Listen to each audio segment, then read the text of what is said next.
This episode is brought to you by CAPZ, the home of headwear.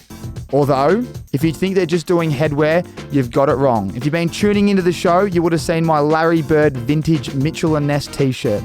You would have seen my Charlotte Hornets hoodie. They've got it all. So if you want to go find your perfect hat or your perfect hoodie in this winter, head online now, www.caps.com.au and check it out. This podcast is also brought to you by RIXX Eyewear, eyewear that inspires confidence. Speaking of confidence, I can tell you right now you'll be really confident in getting an absolute Barry bargain. RIXX are currently running an end of season sale up to 60% off. Let me say that again, up to 60% off clearance sale. Sunglasses going from $40. Head online now at rixeyewear.com.au and check it out. 5 days only. Righto, let's get into the show. Welcome back to the Aces in Business podcast, everyone. Fergus Watts, the great man last week, absolutely dominated. And if you're listening, Fergus, which I know you are, thank you so much. But today, it's all about another man, the king of the fitness industry in Michael Ramsey. Rams is the co-founder and CEO of the world's fastest growing Pilates studio in Strong Pilates. Jakey, you'd be living under a rock if you haven't heard of Strong, mate. He is also the franchise owner of the number one F45 studio in the world. Listen to me clearly, Jake. In the world, the largest. And he's also owned a bunch of F45s across the country. I tell you what, Jakey boy, I'm very excited to have the great man on the podcast today. Rams, firstly, welcome to the show. Mate, tell me, how many F45 studios did you end up getting out to? Yeah, got to 6. Had a yoga studio as well. Had a retreats business. And then pretty much sold the lot after a while. After sort of 4 or 5 years. Got a nice return. We sold just before COVID. Did really well. I think we turned maybe 600K into about 4.5 million. Wow. Over that time, plus profits. How close was this to COVID, by the way? Because that would have been... Wasn't as close as you think. Probably like the last one, maybe 6 months out that we sold. Okay. Yeah. But yeah, I mean, at the same time, I started a brand new franchise and COVID hit, so I don't know what's worse. Like, Yeah. if I'd kept if I'd waited a bit longer. But yeah, look, it's interesting. We got to 6 and we were pretty stretched. We probably had 50 staff in total. 2 of the studios were in Darwin, so it's like you're trying to operate remote studios. And to be honest, like the concept just wasn't sort of heading in the way that we kind of wanted it to. So, we're quite ambitious, me and Mark. We wanted our own thing and so we sold them all. I just want to touch on Mark. Yeah. Who is Mark for the listeners and everyone watching, and how'd you meet? Yeah, Mark. So his name's Mark Armstrong, Army. We met he was my boss at Motel, believe it or not. There you go. He used to work for Darcy Group. And I used to report to him as a promoter. But yeah, he was good. He's an ex-detective, play development at the Bulldogs as well. So yeah, he's a bit older than me. I think he's got about 10 years on me. But yeah, he's good. We're chalk and cheese though. Like I'm very much marketing, PR. I'll do this sort of stuff. I'll jump on a potty and talk and I can just keep talking. He's very much like operations. His dream is just to sit in a dark room on his laptop. I've heard he's a very intelligent man. Yeah, he's good. Yeah. He's good.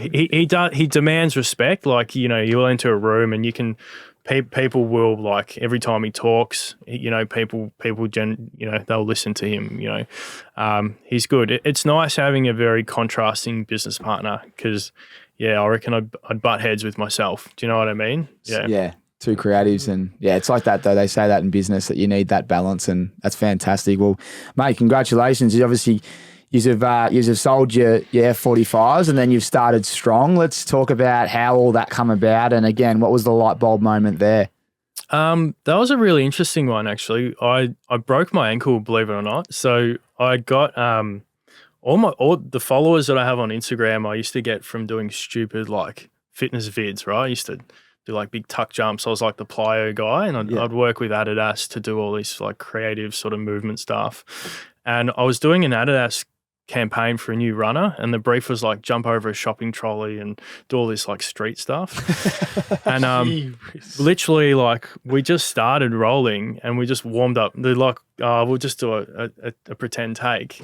And I've sort of sidestepped and I just snapped my ankle. Like what? I don't even know how it happened. And so I got really, like I couldn't do any plyo anymore, obviously. I had to get a lateral ligament reconstruction. It's like 2-year recovery. I still have to rehab it today. But I had to do a lot of low impact training, a lot of reformer stuff. I fell in love with the reformer. And at the time, my housemate that I was living with, she showed me this machine in the US called the Rowformer, and it was effectively a rower attached to a reformer bed.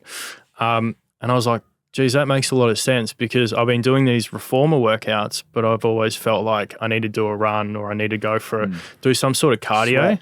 Yeah, because it's like, yeah, it's great. Your body feels amazing, but geez, it's boring. That's always been my downfall with that. It's like I feel like I'm working my body, but I don't feel tired. And I get off and I'm like...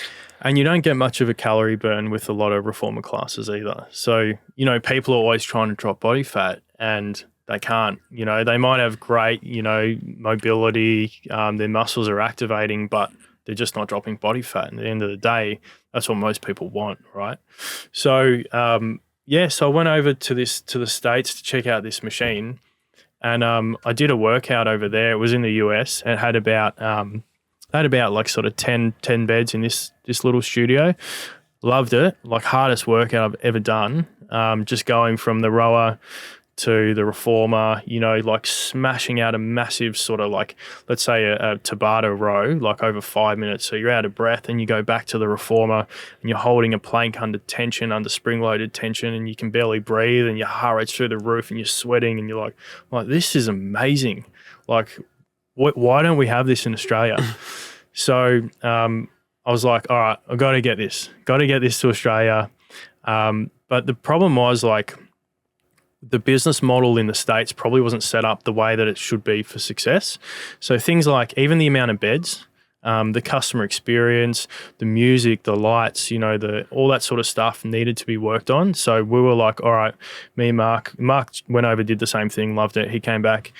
We're like, all right, we need to get exclusivity of this machine, but we can't brand it like it is in the States. We need to come up with our own brand, our own workouts, all that sort of thing. So we negotiated the rights for the Rowformer for Australia, New Zealand, Canada, Asia, and we've recently got the UK now, and now we're building our franchise model around that. Well done. How do you do that? How do you get the rights for something like this that's already been created? Not just this product, but any product. What's the process? So we just wanted exclusivity. So we had to come up with an agreement.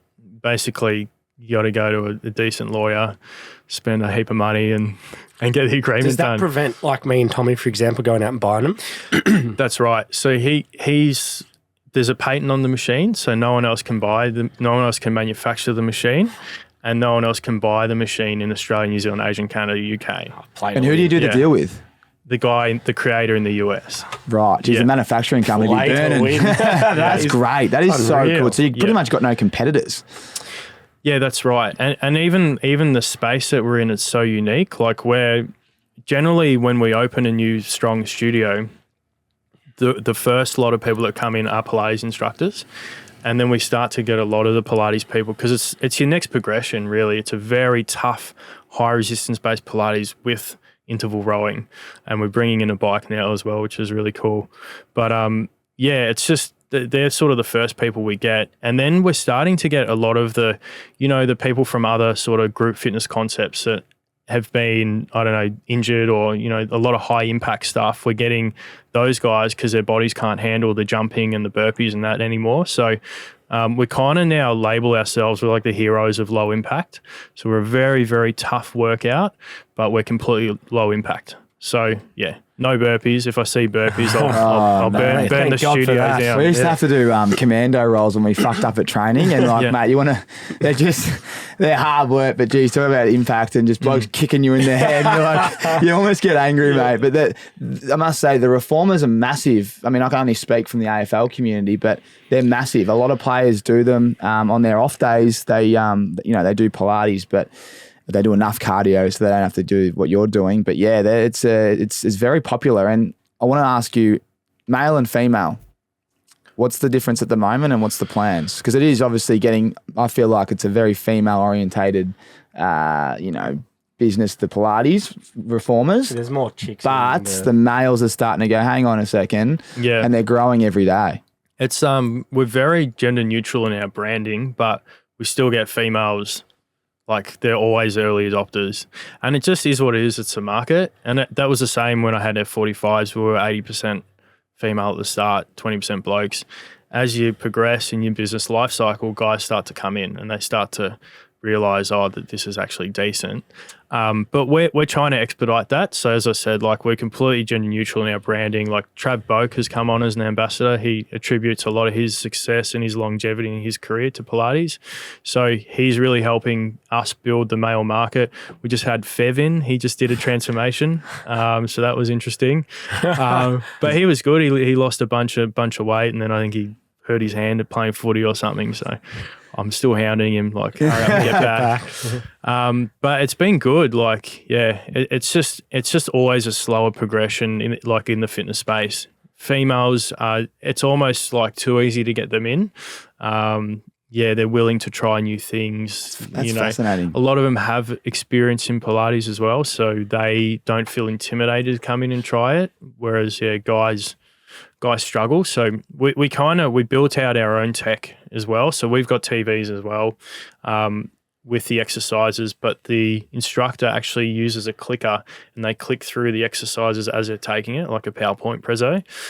So you've got that guide there on the screens, which has really helped a lot of guys come in and go, oh, cool, I can see what I'm doing. So that's helped heaps. What's amazing to me, just going back to your point, I just want to make sure that I heard this right. So your roommate at the time showed you this machine. On Instagram, yeah. And you have taken, I guess, the courage to jump on a flight, to go to a place specifically just to look at this machine, done a workout, hardest workout of your life, yep, and then built a franchise business of it by getting the exclusive rights with your business partner. Yep. It's unbelievable. You deserve your success when you're doing stuff like that. Who's your old housemate? Where's the clip? Yeah. Is that one of the ones asking for the handout? Yeah, pretty much. 12%. Shut up. But no, it was like, because we're actually really lucky we had the F45 reputation, and because we'd won Best Studio and like we had a good name in the fitness space and I've got really good mentors as well in the fitness space. So the negotiation wasn't that hard, to be honest. Like we went over and spoke with him and he did some research, like literally just jumped on Google and saw like literally what we'd created with F45, which is the fastest growing fitness franchise in the world now. So for this guy, I think it was a relatively easy decision. Okay. Yeah. The name Strong was like, can you explain when you're trying to get the rights to a name? And obviously a name as mainstream as that, I assume wasn't so simple. How'd you snag that? The Instagram handle? Yeah, mate, they're not cheap, I reckon. And just, I would have thought it's taken. So was there a process there? Yeah, remember like back in the day, everyone was buying domain names? Yeah. Like, and they were selling them for heaps. So I remember my mate, he started Koala Mattress and he ended up buying koala.com for like, a couple $100,000. And I was like, all right, I might as well just start buying one word Instagram names as investments because they're obviously going to go up. Like, and so I bought Strong. I had Ram. I was going to change mine to Ram and then a hacker took it. But I bought Strong like probably 5-6 years ago. Wow, so you had it. Yeah, for $3,500 US. I've had offers like upwards of 100K now. Yeah, so that's why. And then I thought about the concept and the workout. I'm like, Strong, like it's such a the workout's such a mental workout as well. You need mental strength, not only physical strength, but I'm like, Strong's the perfect word for this. So I just end up using the handle instead of selling it. And then in terms of trademarking, like it's quite hard to trademark Strong Pilates. So we've spent thousands on legals and, try and do it in all the different countries and stuff. And we have to create sub-brands like Strong Former and all sorts of stuff. But it's hard, but, my ambition is to one day just own that word Strong. And now in Melbourne, like there's enough brand equity that you say, I trained at Strong. People are like, yeah, I love Strong. Like I know exactly what that is. Like that's what I want it to be globally, but it's going to take a long time. It's a strong name. It's a very strong name. Oh, I absolutely love that. That's a great story. I reckon we could do that for TikTok right now. I mean, TikTok's blowing up. I reckon there'd be a few accounts. They're probably gone. They'd be gone. Oh, maybe. Yeah, I don't know. Yeah. I don't know. It'd be interesting. We'll give it a crack. It's very cheeky. That is very in touch. just on the, you were saving all the, anything else? Ram, Strong, what else did you save? I was going for like, what else? Cultivate. I had Cultivate. I sold that. I was just going for whatever. But very smart. Now, can I just talk to you about the franchise model? Because obviously we know a lot of great franchisees around the world in various industries and so forth.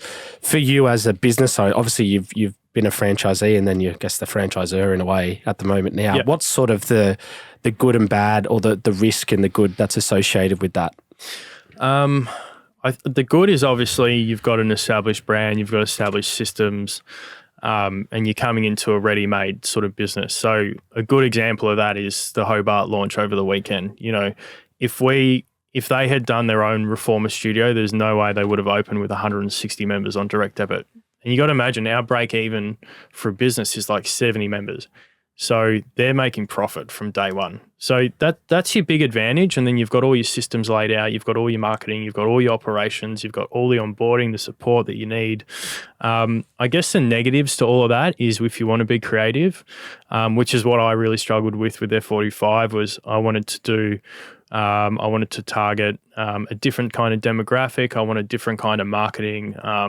I was giving away cars and stuff. I gave away a Toyota, a Holden Astra one year, just to get, and I got like an $80,000 return on the campaign. Like it was amazing, but was never getting that stuff from head office. It was stuff that I had to create. So I guess the bad thing is there, if you do want to be creative, you kind of can't be. You've got some influence, but not a lot. The other thing, and I think we see this with a lot of franchises, is sometimes they oversell and there's cannibalization of each other. So you don't want, like, I would never put a Strong next to another Strong or within like, a kilometre or 2 kilometres, because then you're cannibalizing each other. A lot of franchises will often get quite, they'll have targets to hit, particularly when they're owned by a big conglomerate. And then they'll roll out as many, call it whatever, stores, gyms, whatever it is. And then there's cannibalization and there's not enough consumers. So that's another risk to franchising. So we're trying to be very cautious of that. What's the sweet spot in Australia? And obviously you've got, we're going to talk internationally soon, but Australia, I think you've sold 72. Am I right there? Yeah, 70 something now. Maybe, yeah. We've got 14 open. So I mean, I'd be happy. Our mapping says we can get 400. I'd be happy with maybe 150, to be honest. You don't need that many. That is so good. Yeah. That must be, that's well done. 70 odd already and counting, and that must be so exciting when you open a new one. That must be just the best. Yeah, I haven't missed a launch yet. I've been to 14 launches so far. And I'll keep going as long as I can, but I couldn't watch my horse in Adelaide on the weekend. So were you on your phone watching it? Or? Yeah, I was rowing on the TAB. That's incredible. Just rowing harder, trying to get it over the line, no doubt. I can, just with your comment there about, not maybe cannibalizing the market too much with Strongs, I can assume you're probably quite diligent with where you put your franchisees and the people you trust with them. How many requests would you be getting sort of weekly, daily to inquire about Strong? Daily, probably 5 to 10, I would say. But when we do a launch, like we just launched Auckland with Lululemon, we put 20 beds on the harbour, had a lot of PR, and like I think we had like 100 in a week. That was pretty decent. And yeah, so it can vary. It just depends what sort of marketing you're doing. But we find the most effective marketing to sell franchises is just open studios. So you just open a studio in a location, and generally from there, like the location will blow up. So say it's Brisbane's really hot for us right now. We opened one in Brisbane. We've just sold like 5 or 6 in Brizzy. So yeah, that's just sort of how it happens. I think people who are looking to do this, they don't want to miss out. They get FOMO and they just try and get the best territories. Let's say me and Jake, we're living in, let's say, Burleigh. You've probably got one sold up there already, have you? It's one of our high performers. Good out there, Tommy. That's all right. I'd love to set one up. So we want one. right? So we've inquired. Yep. Can you just talk me through the process? Because everyone listening, no doubt, wants to buy one now. Probably going to be a few requests after this as well. Yeah, so just dumb it down a little bit, but what is the process for, me and Jakey to get involved? You'd have to fill out a really basic questionnaire, sort of background, available capital as well, because we need to make sure that you can afford it. It's $350,000, $400,000 investment bare minimum. So that's sort of the main thing. And then we'll send you all the business model, all the information, some stuff on the market, some stuff on how the business works. And then we would have a catch up with you and we would screen you guys and then just go, all right, so they meet the basic requirements. Now, are they capable of running a studio? We've actually, we were quite at the start, we're like, we just need to open franchises. So we're really lenient, I guess, with who we brought on. And we've only recently started giving territories or taking territories back from people that we feel, might not be able to run them effectively. So there's a bit of now it's sort of like we want really good operators. The way our business works, we take a percentage of revenue. So we take 8% of total revenue. So if the studio is not performing, well, we're not getting paid either. So our whole thing is less studios performing better. Yeah. So yeah, makes sense. We basically just see if you're a good bloke, and then Sure.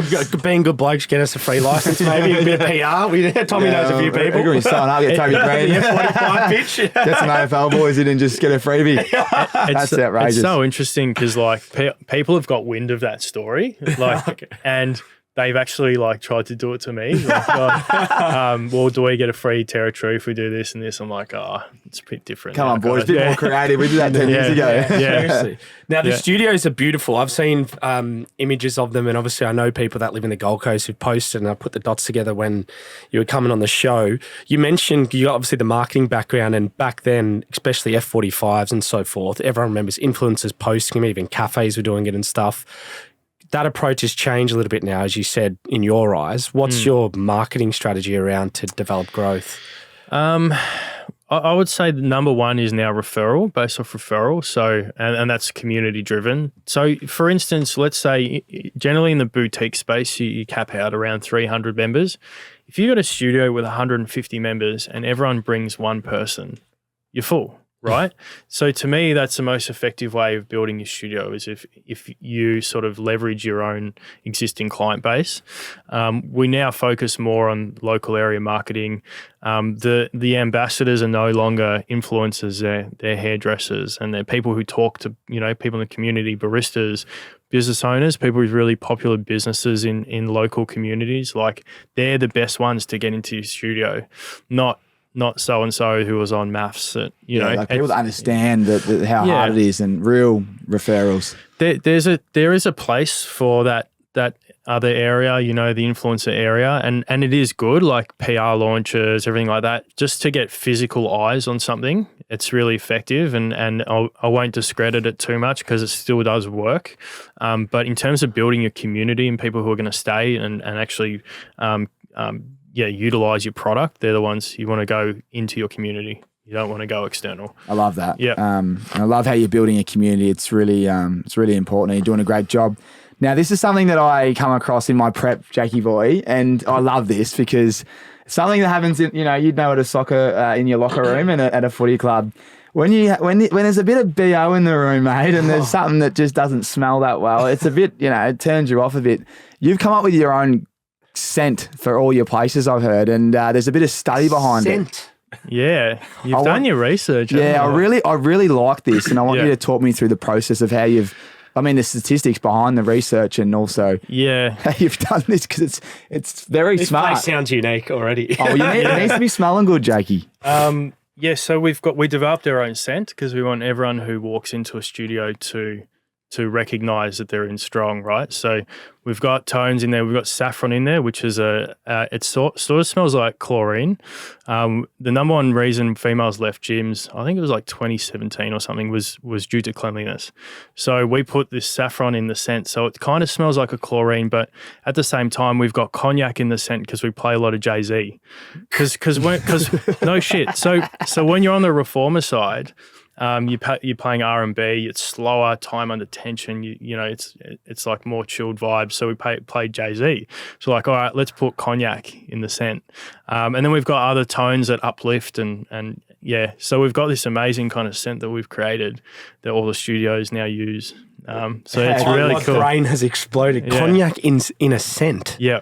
How did you come up with that? I worked with a perfumologist and we sat there for like fucking 4 hours with like a million different things. And she's like, smell this, smell this, smell this, smell this. I'm like, yes, no, yes, no. Then that, 100 became 50 and then we'd go again. And, we'd combine them and then 50 became 20 and then 20 became 10. And, eventually you come up with like, I guess, a little sample of like, say 4 that you like, and then you decide on one. But it was a really interesting process. That is so good. You would love a compliment of the scent, wouldn't you? Yeah, love it. Yeah. But a lot of people, like, even like franchisees, they're like, I don't want to pay $100 a month for scent. I'm like, well, you have to pay for some sort of air purification anyway, or air refreshener type thing.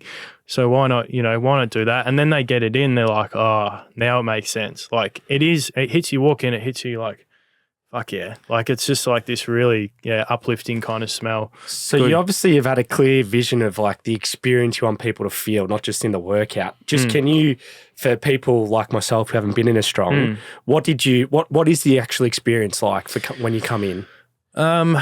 Customer experience wise, it's all really like sort of nicely. It's pretty comfortable, I would say. Like all the lockers have phone chargers. There's a sign when you walk in. It says "Burn now, brag later," and the whole idea of that is we're going to burn now, so we're going to train on the machine. You can brag about it later. So leave your phone in the locker with the phone charger, because we don't want people sitting there on their phones while they're working out. It's just never effective. At the gym, yeah, when I see people doing that, exactly. And like it's good to get all the the photos and shit, but after there's really cool touch points. So all your Instagrammable sort of spots, nice big couches for community areas. We've just created these mobility screens. So Lululemon is sponsoring with their mats and that sort of thing, where 10 minutes before or after your workout, you do a mobility flow, or almost like a yoga session that relates to your strong session. So if we're doing a lower body strong session, you're doing a lower body flow and really stretching out those muscles. So you've got that as an additional tool pre or post workout.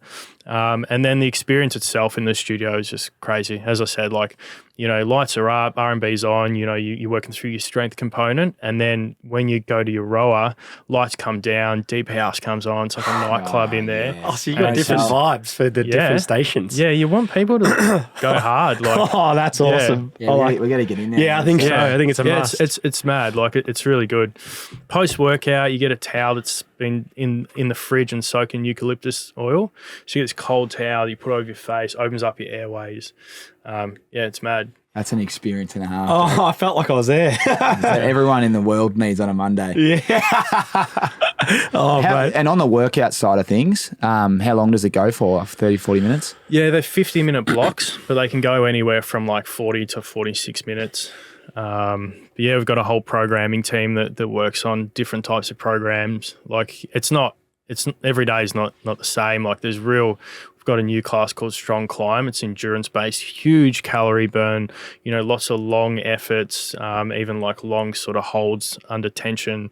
But then you've got other classes that are strength focused, and we'll do progressive overload. So we'll get heavy dumbbells where we repeat the same exercise.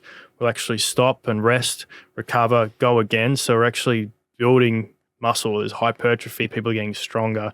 So we're really getting like scientific in the way that we're creating these workouts, which is not normal for a lot of Pilates. Like generally Pilates is aerobic, so it's always flows. People are just constantly working and working and working, and you're always in your aerobic energy system. When you work anaerobically, you can start to really build muscle and go heavy. So we're playing around with a lot of that stuff, which is really unique in this space. But yeah, it's cool. It seems to be doing pretty well now. How's the rig looking, mate? I'm just picturing me doing this for 6 months. You don't might get abs for the first time. Yeah, don't get too far ahead of yourself. I got sucked into Easter and had way too much chocolate. I'm actually on a bit of a diet at the moment. I've lost 5 kilos in 2 weeks. Oh, well done. That's good. Do you find it easy knowing all the, knowing what to do, what not to do? Yeah, I actually don't like I know what to do, but I don't like doing it. So I outsource just like anyone else would to a PT or a gym, or I've got a really talented PT doing my nutrition now. So I'm just sort of treating food like fuel at the moment. It's pretty shit. Like, you just eat like literally like chicken and rice, but it's good. Like, I'm getting good results. So we've spoke on this podcast before when businesses are scaling, the hiring sort of aspect, how it's hard to have the quality control over people with the franchise people that are, or I guess the people that are buying franchises. Yep. Are they hiring staff? Are you still involved in that? Because obviously the personality was a big factor for you and who you hired. Yeah, there's a big onboarding process. So when a franchisee is onboarded, they go through different components, whether it be operations, recruitment, marketing, and our team sits down with them. It takes a few days, and we teach them how to recruit. Whether they do a good job or not is sort of up to them. But and we have had times when we've had to go, hang on, because we'll go over there, we'll run an academy, so we have to qualify strong instructors. So it's a 3-week course. They'll throw us like 10 trainers, and then we qualify them. And sometimes we'll go, guys, we can't pass half of these, so we're going to have to find more people. Like, it is what it is. But you got to be a little bit ruthless, particularly because our concept's so new. It needs to be delivered a certain way. I want to go to I want to go back to the branding piece. Like, when building a brand, what's the most important thing? Probably researching audience and having that brand resonate with the audience, I think. Depends on the context, but it needs to be cool. Like, I always try, and every business I've ever done, we've always been the cool kids. But that's not necessarily like good for, let's say, if you're targeting, let's say, an older demographic that don't really care about that or whatever. But I would say you need to know your audience and work backwards from there. What is the strong audience, the target market? I would say predominantly 20 to 45-year-old females, but now we're getting a lot more males in. And we are actually getting a lot of older consumers as well. When I say older, I mean like sort of 50 plus. Everyone in the fitness space, you look at all the big concepts now, they all want the 28-year-old female.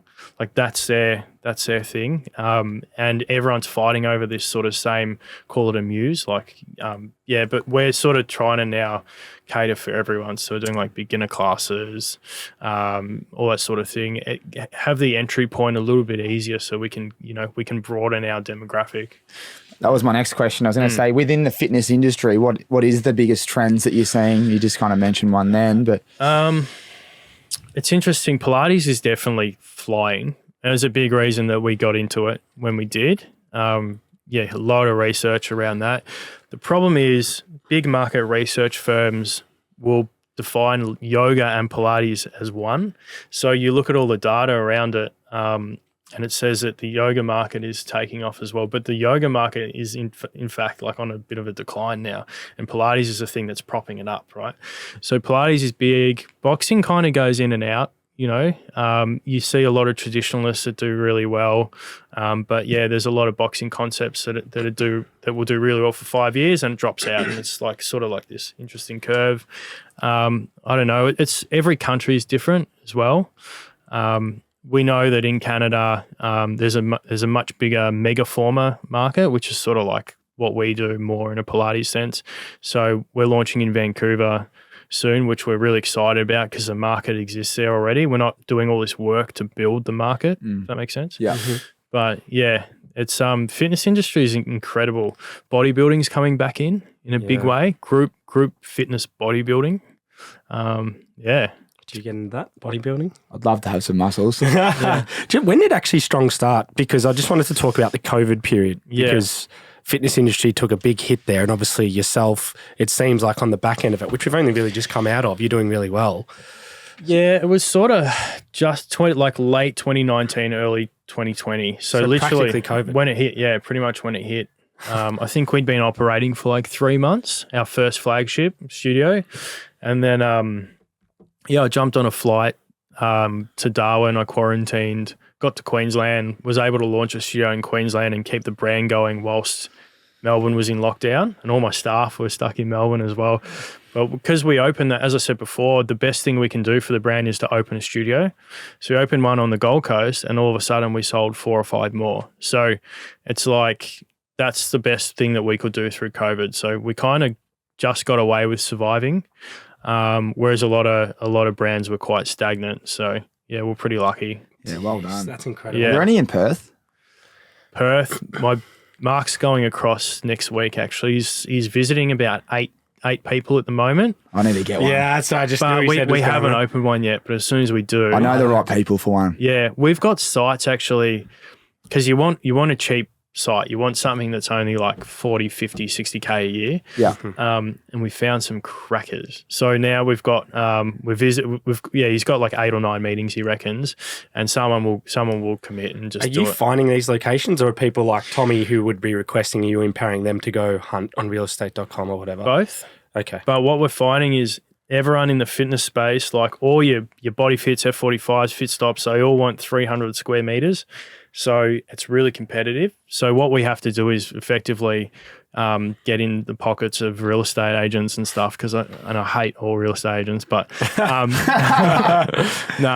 got to have like good ones looking out for sites pre-market. So it's just constant, but we just keep an eye on it as well. So it's sort of up to us, sort of up to the franchisee. A lot of franchisees have good contacts, and a lot of them are opening in places they live, so they know businesses that are closing down. They'll go door knock, like they know a gym's struggling, they'll door knock and say, hey, do you want us to take over your lease? And that's how you get some really good deals. Dude, it's a bit ballsy, but it's very good. ballsy. Do you know any of the locations off the top of your head, or is that more for Armour? I'll connect you with Army. Yeah. No, I'm just interested. It's funny because it's like, Cottesloe's that's your your 2 rack or your South Yarra, it's like the premium spot. I can just see it going off. But in Freo as well, it'd be a great little spot and maybe a bit cheaper. Perth's the one. Perth, it'll go nuts. We'll chat off here. This could be a break, Jackie. Let's chat on here, mate. Well done. I can just see that. They love it over there. So, no, that's super, mate. A few questions that we asked before we talk about your next business, but just the most challenging experience you've been through with Strong so far.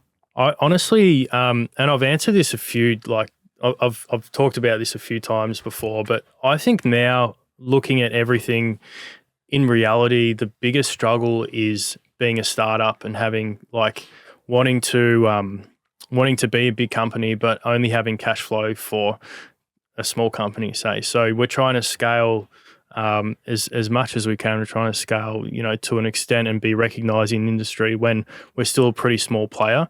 So I've found more recently that's definitely been the most challenging thing. You've got day to day. There's a million challenges you do every single day, but for us, it's like being self-funded, because a lot of people in my position have gone to private equity, or they've gone to an investor and they've got an investor to come in and say, hey, here's $5 million to start, do this concept. Whereas myself and Mark have reinvested everything that we made from F45. We put it back in. We're still putting more money back in. So trying to scale, trying to be a reputable brand, but still manage cash flow is the hardest thing. But I don't want to give my shares away to someone either. I don't want to sell my shares yet. I think we've got so much to offer. And we're kind of almost at that point that we're almost there. Like we're almost ready to go. The business is doing well, but fuck, it's been a big 3 years of just having to watch cash flow. So that's probably now my latest answer to that question. Yeah. No, well done as well for doing it all yourself and blood, sweat and tears, putting your own cash in and your own balls on the line. It's unbelievable, especially with the scale you're already at, 70 odd sold and 14 open. So well done, mate. Well done. I'm keen to ask you a little bit about Journey Retreats. Yep. That's pretty cool. I know another mate of mine that's got a gym, and he was talking to me. He's, mate, we need to do a retreat. And I said, fuck, where do you start and how do you do it? You go to Noosa and pray the weather's good, massages on the beach. Like, where did you come up with this idea? No doubt it'd be linked to a bit of recovery from all the fitness industry you've been in. But how hard has that been to set up? Journey Retreats has been around for sort of 4 or 5 years now. We had 1,200 members across all our studios. And I thought, what else can I do to market to an existing member base that's not that's not, you know, a gym or a product or whatever. So I just went over to Bali one time, found a resort I liked that was priced at a certain point where I could actually make a profit, and then started building out a retreat concept. Ran a retreat for the first time, went really, really well. I think we had 35, 40 guests, and then started aligning with bigger brands. So we started to take Keep It Cleaner, so Steph Claire Smith's fitness brand. We recently did Sam Wood's brand. This year we've got Tammy Hembrow with Tammy Fit. We've got Sophie Gwydlin, who's a big fitness girl. We've got Morgan Moroney, Cass Solom, two more big fitness people. Simon Hill, he's like a plant-based dude. And we're running retreats for their communities. So we'll do anything from like 30 to 100 guests. But every day, you know, they're training, they'll do strength training, high impact, high intensity, yoga, you know, Pilates, we'll do cooking demonstrations, mobility classes, you know, we'll go drink bintangs down at the beach, like whatever. But yeah, it's been amazing business, but fuck, it was hard during COVID. It was a worst couple of years. But we're back now. Like we've signed like 5 new sort of collaborators that we're working with, and it's all Bali this year. So do you own the site, and then these sort of communities will pay you to use it for a week or whatever, and then you facilitate all the staff and the experience, or we lease the site, so we'll go to like a hotel or a resort that has gym facilities that's close to a beach. There's a certain prerequisite list that they need to meet for us to work with them. And then we bring the trainers, we bring the communities, and the retreats are awesome. Like, and sometimes it's as simple as saying to someone, "Hey, I want you to drink 4 liters of water a day. I want you to sleep, 6 to 8 hours. I want you to move every day and not eat shit." And if we do that for a week, people are like, "Wow, this is life-changing shit." And we're like, "Yeah, it is." So yeah, we're effectively a facilitator, but it's good. We've had people do like 4, 5, 6 retreats now. It's good, but now a lot of these sort of big fitness communities, I'm talking like 20,000, 30,000 people in their communities, they honestly don't have the resources to run it, and because we've created this model, we now run it for them. So, and we give the collaborator a cut as well. Yeah. So we go into business with all different people now. Innovation at its finest. Great networking as well, no doubt. It's all networking, yeah. Yeah. Come down to Strong if you want and have a little session. Yeah. Take a photo at the front. Can we never asked this, because he's a very good networker, I think, as well. But what's in the art of networking? What are some important principles for people that are wanting to improve that? It's a hard question because it's never really something that I think about. No, it's just like you just go for a chat. Yeah. Generally, I think once you've got a good network, it's pretty easy, like because you're introduced via other people. And I find when people talk shop too quickly, that puts me off a lot. Like, "Oh, hey, I got this, I heard you got Strong. Hey, I've got this drink bottle company. I need to work with you, do blah, blah, blah." Like, I hate that. It's like you just want to chill, have a drink, have a coffee, and just like, I think if you go in too hard, that's when it ruins the kind of relationship. So that would be my advice, is like with networking, when you do meet someone, just chill the fuck out. Yeah. Like people first kind of mindset before shop. Find out what they do, like what makes them tick. And then, that your sales pitch doesn't become a sales pitch. You become friends, and effectively you're all making money together. So it doesn't, like, really, as long as there's value in it for them, there's value in it for you, it shouldn't be a sales pitch. That's just, it's what puts pretty me well up. answered. Yeah. For you guys, I've never answered that before. It's very well put. Yeah, very well put. Good question. Yeah.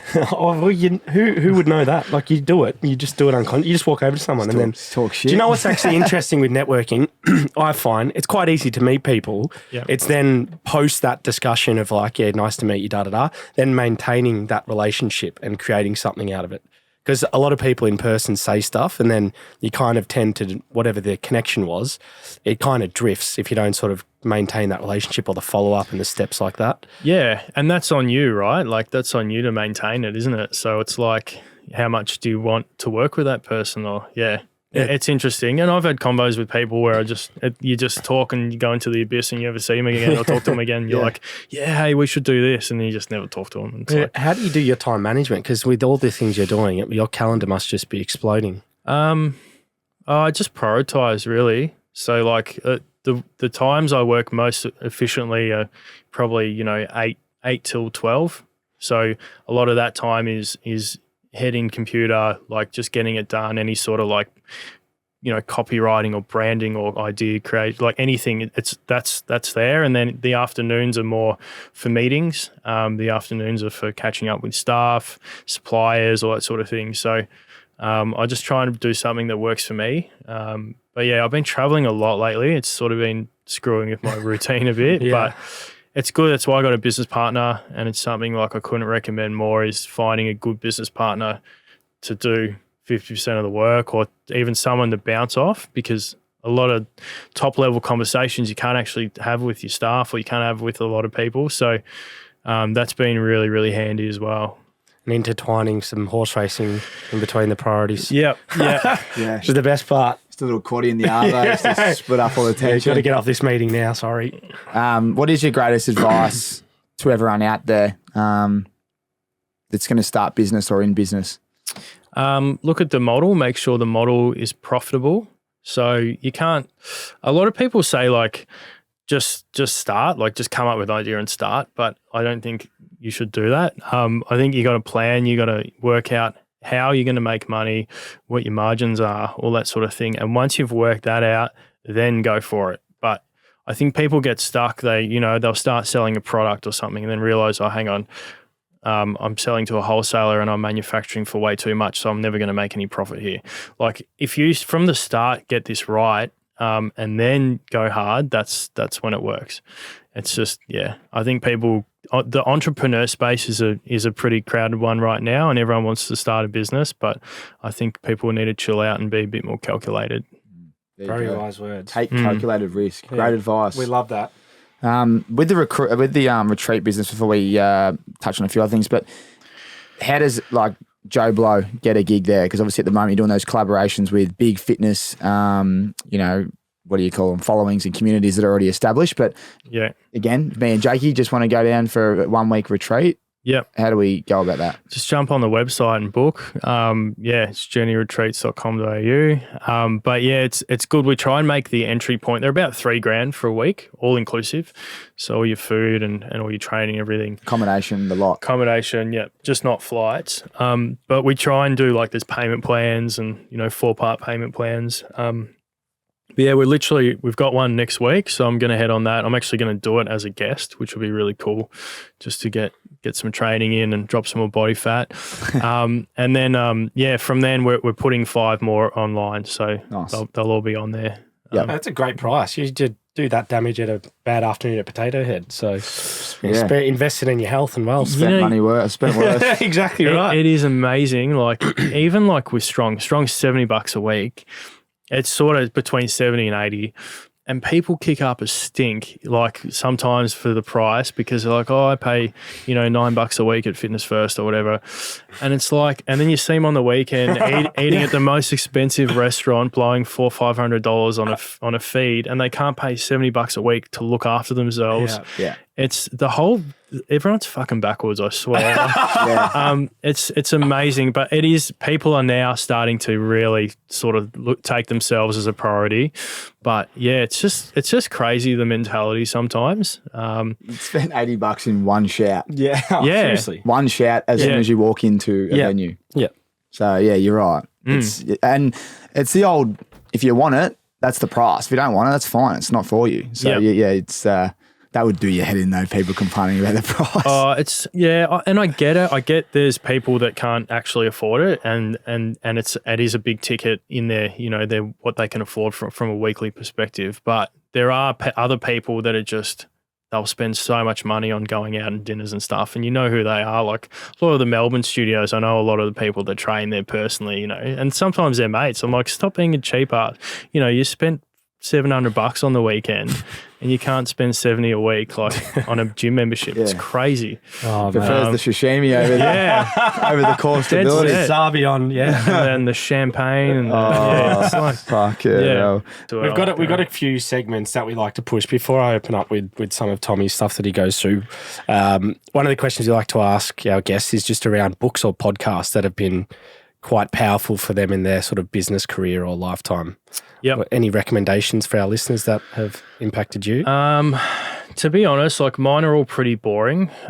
It's the podcasts I listen to are pretty business, but to be honest, like I started with Gary Vee, and I think a lot of people start with Gary Vee, and now he gets a bit of a bad rap, but that's how I kind of really got motivated in business, was probably literally 8 years ago, like listening to a lot of his shit. And I love that. But now, I don't know, a lot of the stuff I listen to is very unique and specific.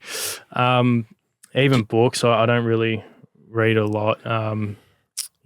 To be honest. That's fine. It's funny because I don't know. We've asked that question a lot in the books. Some books, it's hit and miss. But so, what's the business podcast you would listen to? Is it? I'm actually going on this one this week. Wow. It's called the Fitness Business Asia podcast, which I've been listening to for ages, and because they've got really good guests. They've got like CEOs of different fitness companies and stuff. But the really cool thing is, I'm actually going on there in 2 days. So it's like. It's a fucking dream come true. I'm so, freaking out a little bit. But, I don't know. I'll quite often search like founders of companies as well. So it's almost more about not the podcast, but the guest. Right.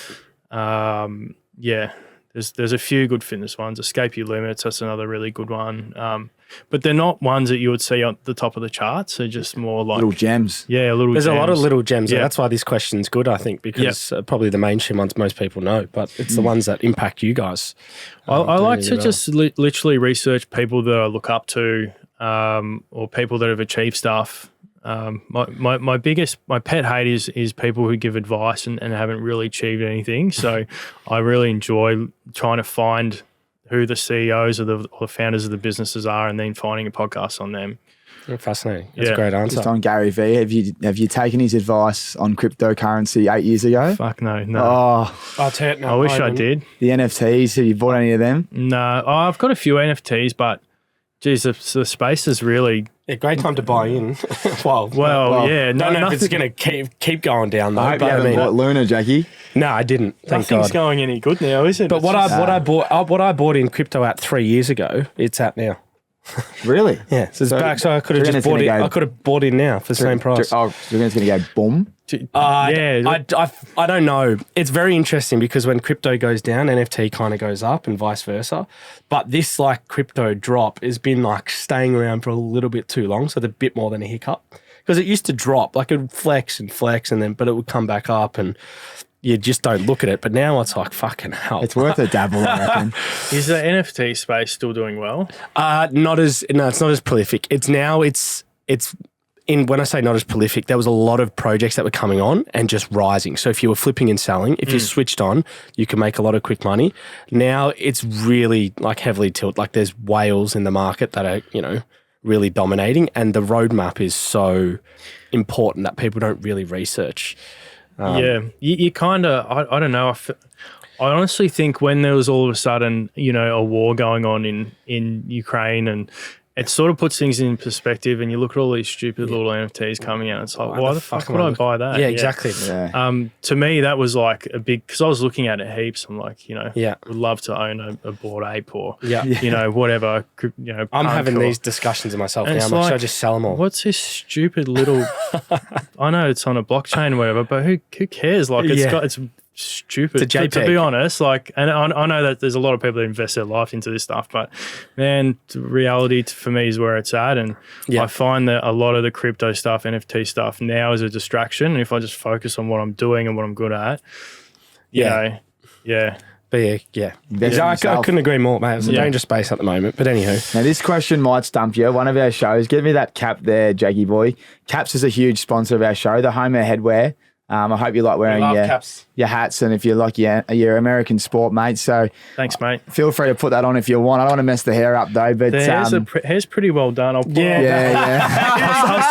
you a photo. I thought he wouldn't put it on. I'll send you a photo. Yeah, send us a photo. But big shout out to CAPZ. We appreciate your support, and everyone that always messages about. I was wearing a Boston Larry Bird t-shirt. Just head on to their website and use the discount code ACES. Now, mate, we love this question. It's called your CAPZ moment. It's the greatest moment in your career so far? If it was to be one, what would it be? Definitely when I remember winning the award one night. You remember I talked about I was up at the Ivy talking in front of 700 people or whatever. That for me, I remember was like the most euphoric feeling. It's funny because it wasn't like I've sold businesses, I've done well from selling businesses, and I always thought it would be that, like once the bank account hits and you've got some cash there. But it was honestly accepting an award and giving a speech around like how we did it. Like that was the cool part. So for me, like I just remember I love a drink. I love to party. I love these sorts of events because I get to network. I get to have a drink with all my friends and stuff like that. But I don't think I drunk all night, because I was on such a high, I was just so happy and just warm, and yeah, it was awesome. So how old were you when you got that award? 29, I think, 28 or 29. Yeah. That's incredible. Did actually, just on that, did F45, did they adopt anything that you brought in? Because obviously it was doing so well. Sort of. I did sort of consult a little bit to them, but a lot of my ideas were probably a little bit whack for them. I think they like the girls in the bikinis as their marketing, as opposed to the ideas I was throwing up. So and that is what it is. It's not a big deal, but yeah, it was good. We're able, as I said before, able to mentor lots of people and show them how to create a profitable business and change their lives a little bit. So, yeah. There you go. What a wonderful Caps moment. Well done. And what was the award called? #1 studio in the world. Most revenue. Look at that. Yeah, most revenue, yeah. Yeah, that is remarkable. That's awesome. Now, obviously, what's going to be going well is the expansion of Strong and the revenue there. And yeah, we touched on what's happening in this market, but also the expansion now into other parts of the world. So which ties into this next beautiful segment, a big segment, I must say as well. But RIXX and retirement. Now, Tommy, my good friend here, he's a gentleman. We're going to provide you with the Orbit champagne, some of the finest RIXX sunglass brand, which is luxury sunwear, guys, at a great price, and definitely do highly recommend getting onto them. I really like these. They're fantastic. I won't put them on just in case they look terrible on me, but I actually love them.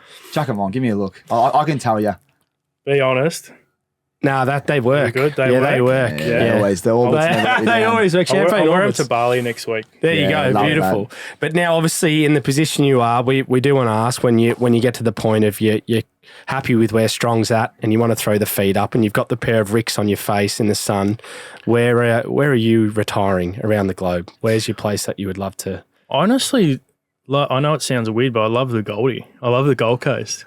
That's a good answer. I love it. Yeah, we haven't had Goldie yet. You're always quick on where they answer. Yeah, I do, because it fascinates me. I love this. I love a surf club and a Palmer, and that for me is like that's life. It's the most relaxing place in the world, the surf clubs up there. Yeah. I love them too, the RSLs. So that's where I want to be. Gold Coast, your retirement in the RIXXs down there in Burleigh? Mermaid Beach, I reckon. Mermaid. Yeah, he knows. Brilliant. Mate, that's awesome. Well, we got one more. This is, I've given it a title, Jake, because I reckon you've asked the question and maybe we haven't. I think it's your segment. Yeah, but we both haven't given it the respect. So I've given it's called the ACES Referral Program. That's what it's going to be called. And it's working beautifully. And it's working terribly. We haven't really secured one yet, but we do have podcasts. They're coming, Tommy. Now, mate, you've been on the show and you've been an amazing guest, and thank you so much for your time. Everyone listening and watching is going to absolutely love this, especially if they're in the same industry.